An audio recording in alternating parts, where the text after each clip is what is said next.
Means be fruitful and multiply, ఫలించి అభివృద్ధి చెందు. సో నెక్స్ట్ ఆయన ప్రార్థన చూస్తే 10వ వచనంలో చదివితే మనం చూస్తున్నాము, దేవా నా సరిహద్దులు విశాలపరచు. నెక్స్ట్ మీ ప్రార్థన అది ఉండాలి. ఏంటి ఆ ప్రార్థన చెప్పండి?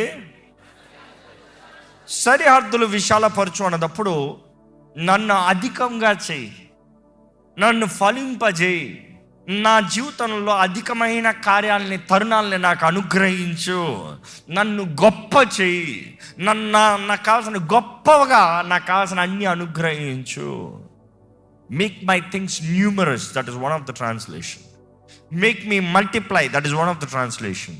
Make me to become great, that is one of the translation. Also increase my boundaries, that is one of the translation. And the majority of the translation you see is this: expand my territories, enlarge my territories. నా సరిహద్దులను విశాలపరచు. దేవుని అడగాలి, దేవా నా జీవితంలో అవకాశాలు దయచేయ్యా, తరుణాలను దయచేయ్యా, నా జీవితంలో తలుపులను తెరువు ప్రభా, నా సరిహద్దులు విశాలపరిచయ్యా, నా జీవితంలో ధన్యత చూడాలి, నా జీవితంలో ధన్యత చూడాలి. ఈ మాట